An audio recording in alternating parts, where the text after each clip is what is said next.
Podcast. Podcast? Polcast. Polcast. Rozmowy o kulturze i języku polskim. Dzień dobry, przy mikrofonie Diana Saniewska. Mam przyjemność powitać w kolejnym Polcaście wyjątkową gościnę, panią profesor Katarzynę Kłosińską, językoznawczynię i przewodniczącą Rady Języka Polskiego. Dzień dobry. Pani profesor, zanim wyjaśnimy, czym jest język inkluzywny, o którym mowa w tytule odcinka, spróbujemy pokazać go na przykładach i zaczniemy od przyjrzenia się feminatywom, czyli nazwom zawodów, funkcji czy tytułów, którymi określamy kobiety. Pani jest panią profesor, jak zapowiedziałam, czy profesorem, profesorką, a może profesorą? Właściwie to mogę być wszystkim. Przyzwyczaiłam się do tej formy pani profesor i chyba jej właśnie używam, ale jeżeli ktoś do mnie mówi profesorka, o mnie mówi profesorka, to też nie mam nic przeciwko temu. Wiem, że kiedyś i w ogóle do dzisiaj wielu osobom profesorka kojarzy się jakoś taka trochę gorsza niż, bo to profesorka jest w liceum, a na uniwersytecie jest profesor, ale ja już tego tak nie odbieram. Pani tam powiedziała, profesorą raczej nie lubię po prostu tych feminatywów, w których jest takich jak ministra, dziekana, profesora, doktora, ale one są poprawnie utworzone i jeżeli któraś z pań woli je, to na przykład u mnie na Wydziale Polonistyki Uniwersytetu Warszawskiego jest pani dziekan i to jest dziekana i nawet na pieczątce ma dziekana Wydziału Polonistyki. Więc właściwie te wszystkie formy mogę zaakceptować. Wiem, że pani profesor, czyli ta forma pani plus nazwa profesor jest przez już wiele osób nieakceptowana jako taka mało feministyczna, ale na niej się wychowałam, można powiedzieć. Mhm. Przywołam jeszcze jeden przykład, bliski nam obu, ponieważ obie jesteśmy polonistkami i to określenie w zasadzie nie wzbudza już żadnych kontrowersji. Zastanawia mnie natomiast, jak jest obecnie odbierane określenie filolożka. Do niedawna ono i jemu podobne, jak psycholożka, socjolożka czy pedagogzka, wzbudzały nieco ironiczne uśmiechy. Wydaje mi się jednak, że dziś filolożka się w polszczyźnie zadomowiła, a problematyczne miejsce zajęły właśnie filologa czy filologini. Właśnie, uważam, że nie ma potrzeby tworzyć takich form jak filologa albo filologini, bo od dawien dawna mieliśmy filolożkę.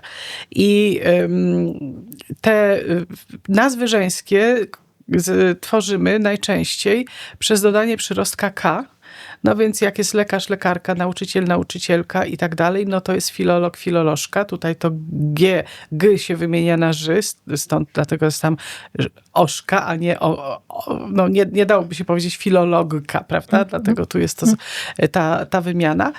One jeszcze one w ogóle są od bardzo dawna. Ja je pamiętam jeszcze z lat 70., kiedy chodziłam do szkoły podstawowej. Tego typu, nawet wtedy się już mówiło psycholożka, oczywiście potocznie. To nie była nazwa oficjalna. I potem coraz częściej zaczęły wchodzić do języka i zawsze, jeszcze w latach 90. budziły pewne kontrowersje. Ludzie, niektórzy mówili, że Boże, jak można takiego słowa używać okropnego. Ja nie wiem, co w tym jest okropnego. To znaczy estetycznie, z punktu widzenia estetyki, to każdy wyraz może być ładny, albo każdy może być brzydki, bo nie ładne, co ładne, to co ładne, tylko to, co się komu podoba, prawda? I też nie przekonuje mnie tutaj argument, że to jest trudne do wymówienia, bo nie jest trudne, filolożka. Nawet chirurżka, architektka, akurat tam nie mamy tego ży, ale język polski naprawdę z wieloma zbitkami spółgłoskowymi sobie radzi i to znaczy my sobie z tym radzimy i nie ma powodu. I teraz jeśli chodzi o tę filolożkę, socjolożkę i pedagogzkę i tak dalej, to obecnie to jest tak, znaczy nikt nie robił żadnych badań, a przynajmniej ja takich nie znam, które by powiedziały, jak one są odbierane w społeczeństwie, znaczy jaki procent ludzi je akceptuje, jaki nie akceptuje, jaki procent ludzi ma do nich stosunek obojętny.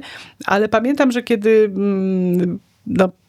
wprowadziłam w w trzecim programie Polskiego Radia audycje, takie o języku i kiedyś był temat taki właśnie dotyczący tych nazw żeńskich i słowa psycholog, psycholożka, znaczy tych dwóch słów, to potem bardzo, bardzo dużo listów dostałam od słuchaczek, właśnie od słuchaczek i mniej więcej to się te głosy rozdzieliły pół na pół. Niektóre pani mówią, o tak, wreszcie trzeba, bardzo dobrze, że ta forma się rozprzestrzenia, że się jest coraz częstsza, ta psycholożka, bo dlaczego ja mam być psychologiem, jak jestem kobietą? A druga część, mniej więcej równa, jeśli chodzi o liczbę tych głosów, to były głosy takie, w których była mowa o tym, że dlaczego ja mam być jakąś psycholożką, jak zawsze wszyscy są psychologami, a ja tylko mam być psycholożką. No chcę być nazywana tak, jak są nazywani mężczyźni. Więc tutaj bariera chyba nie leży w tym zakończeniu, w tej formie, chociaż niektórzy rzeczywiście mówią, że to filolożka czy psycholożka jak papuszka. No, a być może w ogóle w odbiorze tych form. To znaczy, że niektórzy uważają je za trochę gorsze niż męskie, bo tak na dyplomie jest mężczyzna ma psycholog czy filolog, no to i kobieta, prawda? Jakby równoważne temu jest też ta sama forma dla kobiety, a inni wręcz przeciwnie, że no właśnie, że tę żeńskość trzeba w języku zaznaczać. Mhm. A propos badań i skojarzeń. Ja sama jakiś czas temu przeprowadziłam ankietę wśród studentek filologii polskiej i słuchaczek studiów podyplomowych, która dotyczyła nazw kobiet studiujących filologię. I moją uwagę zwróciło to, jak odbierana jest wspomniana filologini. I dziewczynom z polonistyki bardzo się to określenie podoba, ponieważ przywołuje skojarzenie z boginią, filologini, bogini. Natomiast paniom z podyplomówki przeciwnie, ponieważ dla nich brzmi jak gospodyni. No ciekawe. I właśnie co decyduje o takich skojarzeniach? Czy tu chodzi o tę oczywistą różnicę pokoleń między studentkami polonistyki i paniami na podyplomówce? O to, jak się doświadcza, czy jak się przyswaja kulturowe przemiany w postrzeganiu kobiecości i w byciu kobietą? Czy może o osobiste doświadczenia? Oj, trudno powiedzieć, czy osobiste doświadczenia tutaj odgrywają jakąś rolę. Na pewno to jest zależne od pokolenia, prawda? Bo tak jak ja powiedziałam na początku, ja się wychowałam na formie pani profesor. I przy czym, tak jak powiedziałam, nie mam nic przeciwko profesorce. Ale ja myślę, że to bogini, filologini, gospodyni, no jakby mnie pani zapytała tak, z czym mi się bardziej ta filologini kojarzy, no to jednak z boginią może, dlatego, że tam liczba sylab jest, bogini, filolog tutaj troszkę więcej, ale bardziej podobne samogłoski tam też występują. Natomiast też wydaje mi się, że trudno by było w taki ciąg kojarzyć słowo filologini z gospodynią w sensie, bo proszę zwrócić uwagę na to, że kiedy wymawiamy jakieś słowo, czy kiedy mamy jakieś słowo, szczególnie nowe, to ono od razu nam się otwiera jakaś klapka w głowie z innymi słowami, z którymi to się może kojarzyć, prawda? I na przykład dla mnie takie pierwsze skojarzenia to byłyby bogini, choćby z tego powodu, że to jest... Że dalej w filolożce jest bliżej, czy filologini, w kobiecie filolog. Dalej, bliżej jest do bogini, w sensie takim wyobrażeniowym, skojarzeniowym, niż do gospodyni, prawda? Od czego to może zależeć? Ja myślę, że bardzo dużo tutaj... Bardzo dużą rolę odegrało to, co się działo po II wojnie światowej, czyli odbieranie, czyli taka maskulinizacja, czyli może nie na siłę, ale używanie tych form właśnie męskich, czyli właściwie trudno powiedzieć, że usuwanie z języka, bo nikt ich nie usunął, ale coraz rzadsze używanie w języku oficjalnym form żeńskich, a to wynikało z tego po II wojnie światowej, że no właśnie że kobiety bardziej, no kobiety masowo trafiały do zakładów pracy, na uczelnie i tak dalej, do różnych miejsc i zaczęły pracować. O wiele więcej kobiet przecież po wojnie pracowało niż przed wojną. I że być może dziennikarzom, bo to oczywiście głównie wychodzi przez media i jakimś decydentom partyjnym, wydawało się, że właśnie ta żeńskość to może się kojarzyć tylko z takimi podrzędnymi, przepraszam za takie słowo, ale to wtedy tak było odbierane, czy takimi zawodami niewymagającymi dużej wiedzy, prawda? I to wtedy były te różne panie na przykład sprzątaczka, przepraszam, czy pomywaczka, a dyrektor, no to już musi być czy naczelnik, prawda, to musi być naczelnik, nie naczelniczka, bo to właśnie ta naczelniczka się kojarzyła tak właśnie z taką pomywaczką mogła, czy z takim, ale to zaczyna być odczarowywane. W tej chwili inaczej zaczynamy odbierać już te formy żeńskie, szczególnie młodsze pokolenia, no ale właśnie te pokolenia, które się wychowywały jeszcze w takim świecie, gdzie ta żeńskość była jednak traktowana jako coś takiego trochę gorszego, no to rzeczywiście ta filologini może się kojarzyć z czymś takim jak gospodyni, czy w ogóle no nie mieć w sobie tej powagi, a właściwie ta ten przyrostek ini właśnie taką powagę nadaje, prawda? Marszałkini. Kniazini też, tak, prawda? Tak, prawda? Znaczy oczywiście on kiedyś to był do tworzenia nazw żon, prawda? Tak. Różnych, tak jak zresztą przy nazwiskach na A zakończonych, no to i na Ena, na przykład tam, nie wiem, Sapiecha, Sapieżyna. Jak to się stało, że formy żeńskie, które dawniej występowały w polszczyźnie pisanej, oficjalnej, teraz wzbudzają tak wiele emocji, a czasem wręcz sprzeciw? Dla przykładu, u Mickiewicza w Lilijach pojawia się męża zbójczyni, żona zbójczyni. Wyraz odnotowany w Słowniku Wileńskim z 1861 roku, a dziś, jeśli powiemy o kimś prezeska albo naukowczyni, możemy się spotkać z niezrozumieniem, a czasem nawet z jakimś wyśmianiem. Jak to się dzieje? Ale zabójczyni mówimy. Tak. Prawda? I tam wtedy zbójczyni to jest tak, że przez długie lata w ogóle te feminatywy, te formy żeńskie nie budziły żadnych wątpliwości, ponieważ to są w języku polskim formy regularne. Jeżeli się przyjrzymy językowi czeskiemu czy słowackiemu, to oni regularnie tworzą od każdej nazwy męskiej formę żeńską i tam idziemy do doktorki, kanclerka Niemiec, czy tam kanclerzka, nie wiem, bo to tam się troszkę inaczej wymawia, czyli była Angela Merkel, była kanclerzką, a nie kanclerzem Niemiec. Prezydentka, Słowacy mieli prezydentkę i inaczej o niej nie mówili, to była nazwa po prostu normalnie używana w mediach i w języku oficjalnym. I tak było też przez długi czas. Oczywiście nie było wtedy prezydentek, może, ale i kanclerzek, ale chodzi o inne, o to, że w ogóle nikt się nie zastanawiał nad tym, czy jakaś forma męska ma obsługiwać też kobiety, bo od razu tworzono formy żeńskie. I kiedy kobiety zaczęły być adwokatami, lekarzami, czyli zdobywały wyższe wykształcenie, to nawet po właśnie tak na początku poprzedniego stulecia, jeszcze przed nawet odzyskaniem przez Polskę niepodległości, na łamach takich pism naukowych językoznawczych, czyli języka polskiego i poradnika językowego, które powstały na początku XX wieku, toczyła się taka dyskusja którą zainicjowali mężczyźni, znaczy językoznawcy, którzy mówią, co za okropny zwyczaj się zaczyna panoszyć, że kobieta nie pisze na przykład na wizytówce na drzwiach doktorka, i tutaj imię i nazwisko, tylko doktor, prawda? Przywoływano taki przykład, że pacjent, mężczyzna z chorobą, którą być może nabył gdzieś tam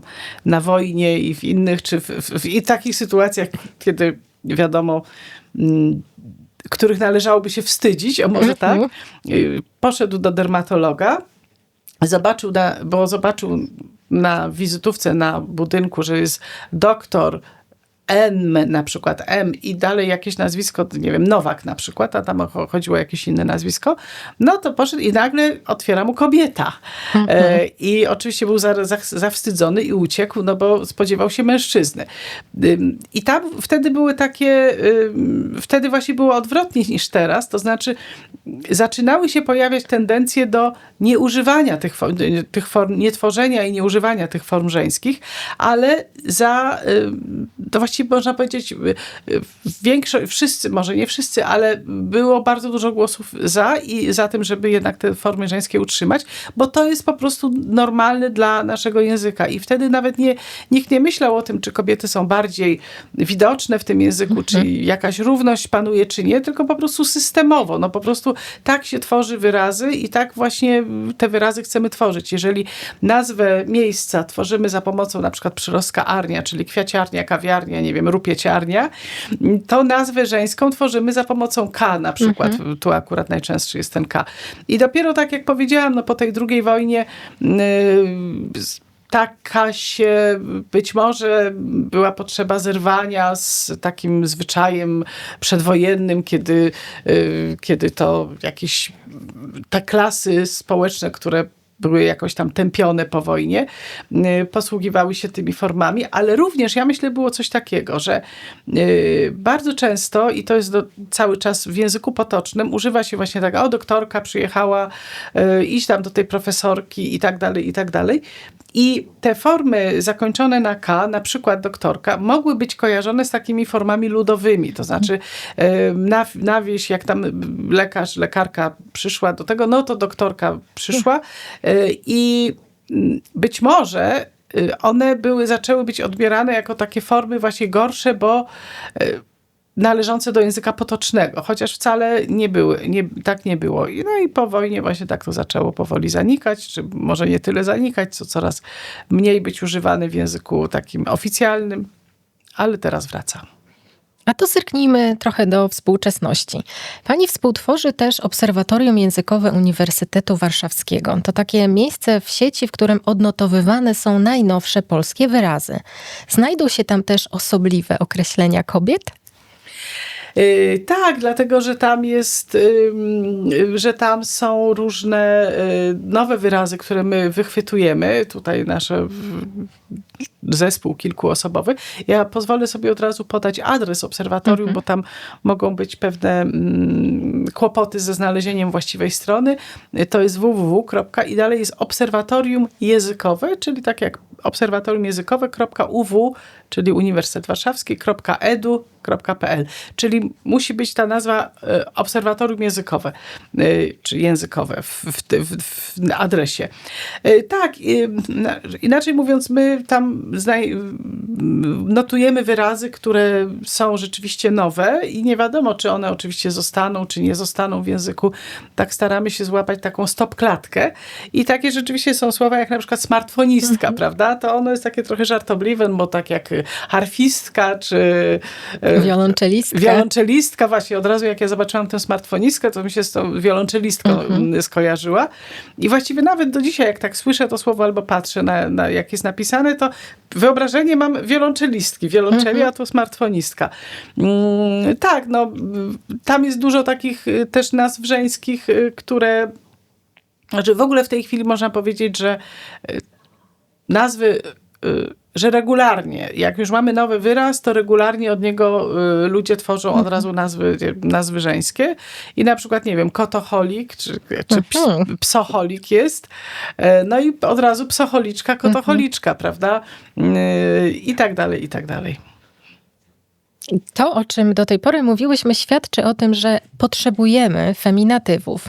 Dlaczego? Dlatego, że według danych Głównego Urzędu Statystycznego kobiety w 2023 roku stanowiły 52% ogółu ludności Polski. Tego język nie może przeoczyć i taka też jest intuicja językowa użytkowników polszczyzny. Ale mamy też w polszczyźnie inne grupy, które dopiero zyskują widoczność w języku i o to dba Rada Języka Polskiego. Pani profesor, kilka słów o tym, jak Rada dba o to, żebyśmy wszyscy byli w języku polskim widoczni. Zanim na to pytanie odpowiem, to jeszcze się odniosę do tego, że rzeczywiście kobiety tworzą stanowią ponad połowę społeczeństwa.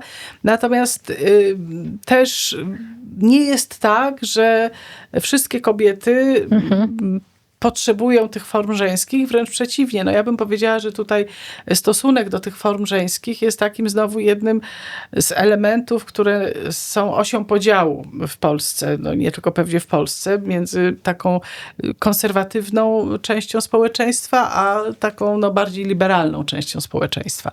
No ale to nie będziemy już dalej w to wchodzić, bo można by o tym długo mówić. Rada Języka Polskiego, no trudno powiedzieć, żeby dbała o to, żeby wszyscy w Polsce byli widoczni, bo no, ta dbałość by musiała być bardzo szeroko zakrojona. No, my jedyne, co możemy zrobić, bo jesteśmy taką instytucją opiniodawczo-doradczą w zakresie używania języka polskiego, to edukować społeczeństwo. Czy prowadziliśmy kiedyś taką kampanię wyborczą, społeczną. Zachęcam do zajrzenia do Facebooka, bo tam ona cały czas, te posty są. Ty mówisz, ja czuję. Dobre słowo, lepszy świat. I to jest tak, jak sama nazwa wskazuje, sam tytuł. Ty mówisz, ty coś mówisz, a ja czuję. Czyli twoje słowa mają wpływ na to, jak ja się czuję, prawda? I tam jest kilkadziesiąt, czy nawet koło setki takich, no, krótkich tekstów, takich, które się znajdą jako post na Facebooku, ilustrowanych bardzo ładnymi ilustracjami, które dotyczą takiego języka nie tylko inkluzywnego, ale empatycznego, powiedziałabym. Tam są wyjaśnione różne pojęcia, właśnie na przykład co to jest język równościowy, inkluzywny, feminatywy, ale nie tylko. Tam no bardzo, bardzo dużo różnych pojęć, co to jest agresja językowa, co to jest pogarda w języku, co to jest na przykład takie pojęcie jak glottofobia. Glottofobia to jest dyskryminacja ze względu na to, że ktoś mówi na przykład gorzej, posługuje się gwarą, albo jest cudzoziemcem i mówi z akcentem, albo popełnia błędy językowe. No, czyli różne takie przejawy dyskryminacji związane z językiem.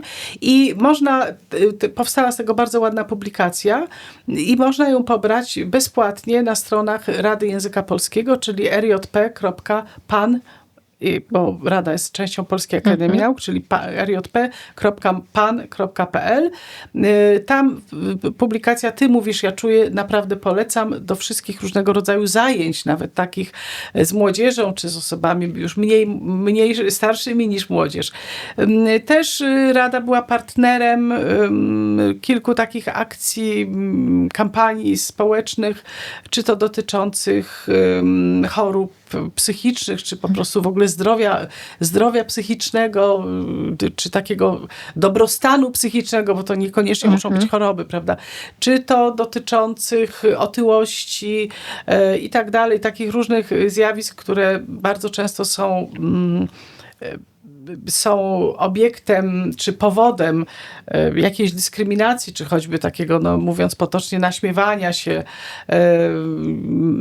to no, tam można znaleźć różne takie informacje i to wszystko na naszych stronach jest, więc są linki, zachęcam do pobierania. To dopowiedzmy może, że jak to powiedzieć, żeby było dobrze. Jak kiedyś mówiliśmy, że ktoś jest chory psychicznie, to jest już niefajne i dobrze byłoby powiedzieć osoba w kryzysie psychicznym. Nie powiemy bezdomny, ale osoba w kryzysie bezdomności. Niefajnie jest powiedzieć gruby, ale osoba z chorobą otyłościową. Tak, zgadzam się. Tylko że proszę też zwrócić uwagę na to, że że to są takie nazwy oficjalne i one rzeczywiście dobrze, że się pojawiają w mediach na przykład, bo wtedy w tym języku takim bardziej oficjalnym, bo wtedy one powodują w nas takie myślenie, że nie powinno być standardem mówienia o jakichś innych osobach, które z jakichś powodów są postrzegane jako gorsze, a choć nie powinny, że mówienia w sposób lekceważący, poniżający. Czyli inaczej mówiąc, takie sformułowania jak osoba w kryzysie bezdomności pokazują, że że można mówić o tych ludziach inaczej. Natomiast natomiast w języku potocznym mówimy zupełnie inaczej. Natomiast też te różne działania takie zachęcające, czy pokazujące, czym jest język inkluzywny, zmierzają ku temu, żeby no właśnie pokazać też, że te określenia, których używaliśmy w języku potocznym, czy używamy jeszcze do pewnego stopnia. Nie będę ich tu przywoływać, bo nie ma sensu powtarzać słów, które ranią. Znaczy nie ma sensu, nie chcemy powtarzać słów, które ranią, nawet takie, jeżeli one mają służyć jako przykłady. Otóż kiedy sobie poszukamy w głowie, znajdziemy mnóstwo przykładów na osoby, którymi określaliśmy, czy określamy ludzi otyłych, czy ludzi bezdomnych, czy ludzi, nie wiem, właśnie mających jakieś zaburzenia psychiczne, czy właśnie w kryzysie zdrowia psychicznego i tak dalej. No to też te różne nasze działania zmierzają ku temu, żeby jednak pomyśleć 5 razy, zanim się takie słowo wypowie, w rozmowie w jakiejkolwiek rozmowie prywatnej, czy niestety w mediach społecznościowych, bo to jest straszne, jak mogą się tego typu rzeczy rozprzestrzeniać. Bo po pierwsze, czy my chcemy rzeczywiście tak o tych osobach myśleć? Bo jednak słowa, których używamy, pokazują nasz stosunek do rzeczywistości. I albo używamy słów bezrefleksyjnie, czyli mówimy jakieś słowa, używamy słów obraźliwych, czy nawet poniżających i mówimy tego po prostu nie zastanawiając się na tym, bo zawsze się tak mówiło, ale to źle o nas świadczy, że używamy języka bez zastanawiania się nad tym, jak go używamy, albo po prostu mówimy, bo tak myślimy. No i to chyba nie wiadomo, to chyba jeszcze gorzej, jeżeli używamy słów poniżających, bo w zasadzie jest nam wszystko jedno, dobra, co to tam taki człowiek, to mogę o nim mówić tak jak chcę, nikt mi nie będzie zabraniał. No tylko, że jednak wtedy, nawet jeżeli nie kierujemy tych słów bezpośrednio do tej osoby, czy w jej towarzystwie, to jednak utrwala się pewna wizja świata i utrwala się wizja takich ludzi, prawda? Bo pamiętajmy o tym, że język wpływa na rzeczywistość i rzeczywistość wpływa na język. Oczywiście to jest takie sprzężenie zwrotne, czyli mówimy tak, jak myślimy i myślimy tak, jak mówimy. Więc tutaj nie tylko chodzi o to, żeby używać takich słów jak osoba w kryzysie bezdomności, bo wielu ludzi odbiera je jako sztuczne dosyć i rzeczywiście w języku potocznym tak ludzie nie mówią, a wręcz traktują to jako jakieś narzucanie takie czegoś, co nie jest ich językiem. No ale również o to, czy przede wszystkim o to, żeby jednak wiedzieć, jak słowa działają i że pogarda w słowach oznacza pogardę dla pewnej części społeczeństwa.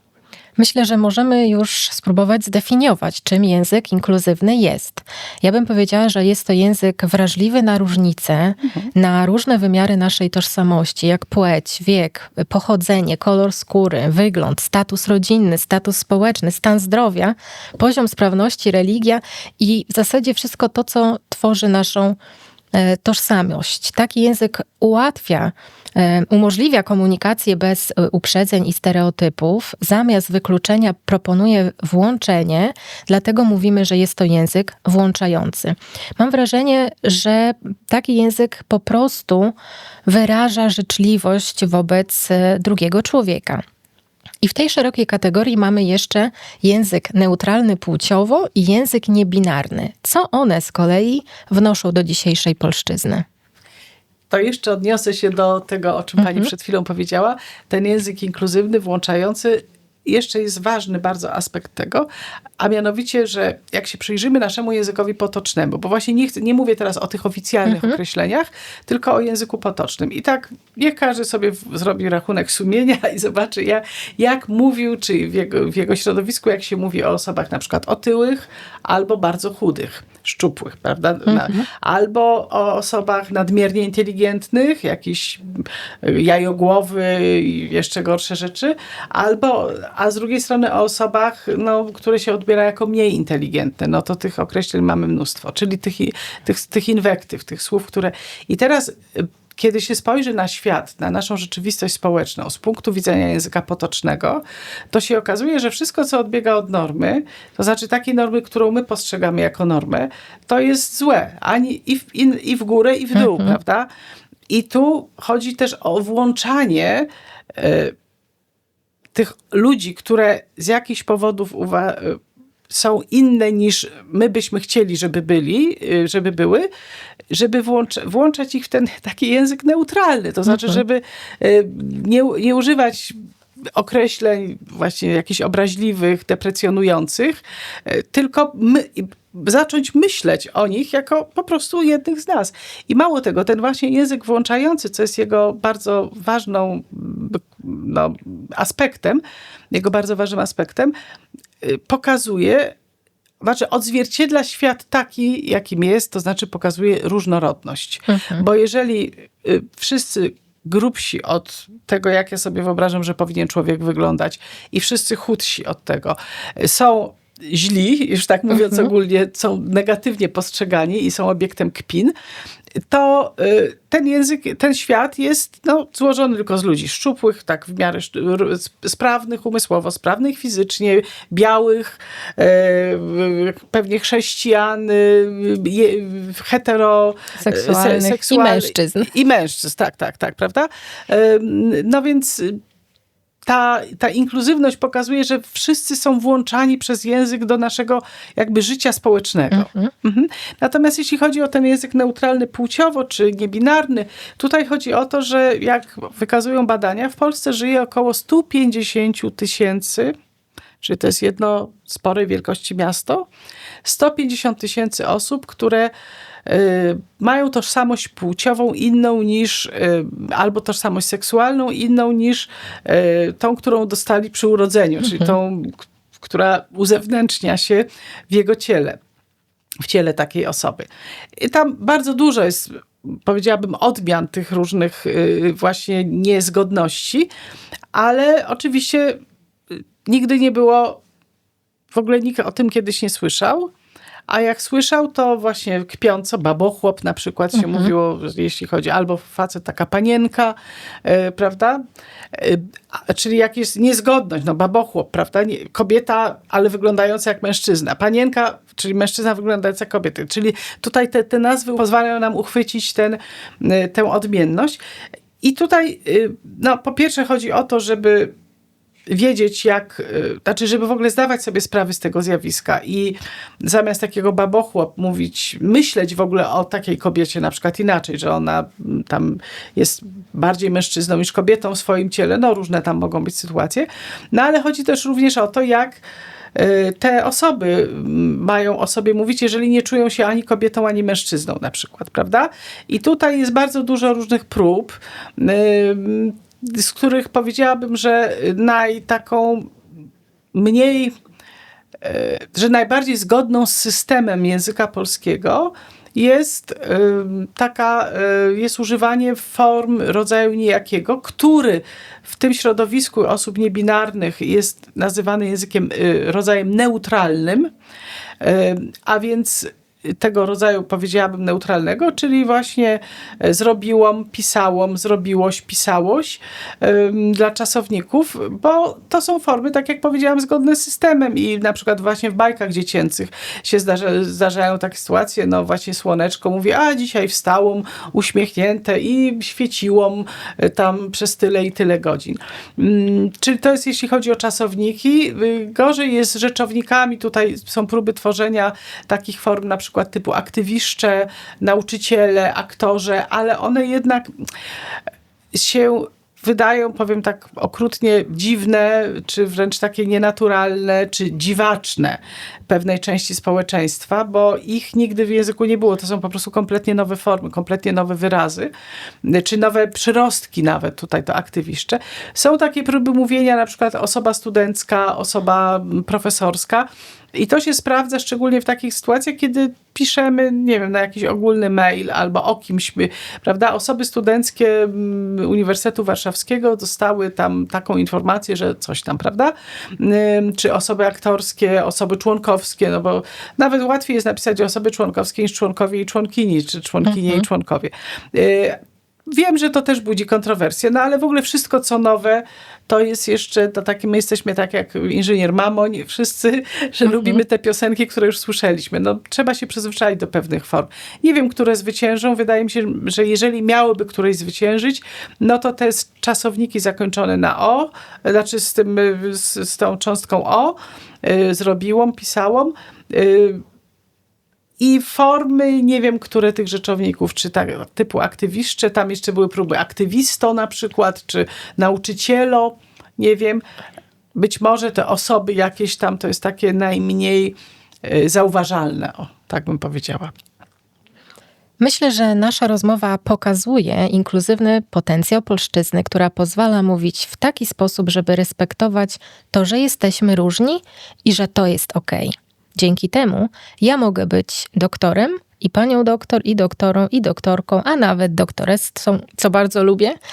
I powiem wam, że zamierzam z tego korzystać. Pani profesor, bardzo dziękuję za inspirującą rozmowę. Dziękuję bardzo. A was, drodzy słuchacze i drogie słuchaczki, zapraszam do kolejnego podcastu. Do usłyszenia.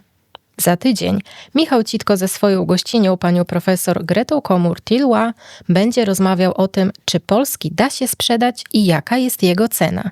Czekamy z niecierpliwością. Podcast w ramach projektu Polski między językami realizowany jest na Uniwersytecie w Białymstoku ze środków Narodowej Agencji Wymiany Akademickiej.